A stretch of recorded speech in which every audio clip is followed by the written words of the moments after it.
আপনি আছেন তো স্যার? একটা বুদ্ধি বের করে এগোবো। শুধু আপনি জামাইবাবুকে আর দিভাইকে কিছু বলবেন না। মাথা খারাপ হয়ে যাবে আবার। সবকিছু কেমন ঘুরিয়ে যাচ্ছে।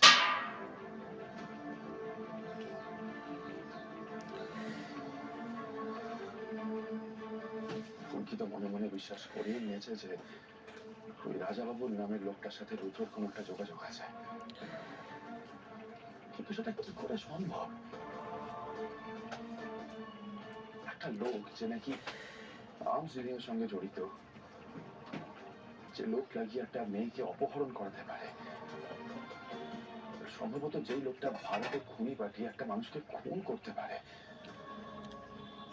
এরকম একটা লোকের সঙ্গে রুদ্রর কি যোগাযোগ থাকতে পারে? না না, এটা এটা সম্ভব নয়, সম্ভব নয়। এটা এটা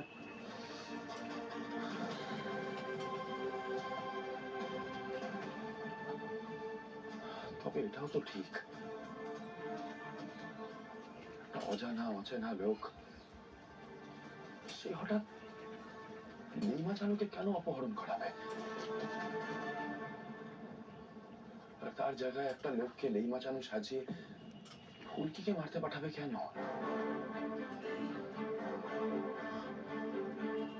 কি যে হচ্ছে, এই রাজা বাবু কে? আমি তো একটা কথা ফুলকি আর অংশটা ঠিকই বলেছে, রাজাবাবু নামের লোকটাকে ধরতে হবে। রোহিত, আরে বসো না তুমি, এসো এসো বসো। রোহিত, অনেকগুলো খবর এনেছি।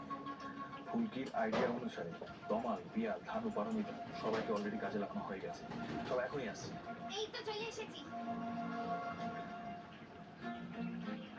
রোহিত, আমি, পিয়াল, ধানু যা যা খবর এনেছি না, ভাবতেও পারবি না। উফ জামাই দাদা, চুপ করো।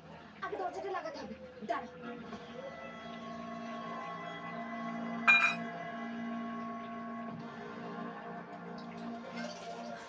এইসব আমার কিন্তু খুব ভয় করছে। হ্যাঁ, এই পুরো প্ল্যানটায় কিন্তু যথেষ্ট ঝুঁকি আছে। ঝুঁকি তো থাকবেই বৌদি, যতক্ষণ না পর্যন্ত ওই রাজাবাবুর নামের লোকটা ধরা পড়ে ততক্ষণ তো এটা বোঝাও যাবে না যে তোকেও কেন মারতে চেয়েছি।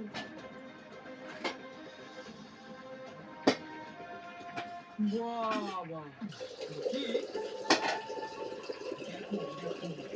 ধানু কিনের বেশ সাহস দেখে যাচ্ছে।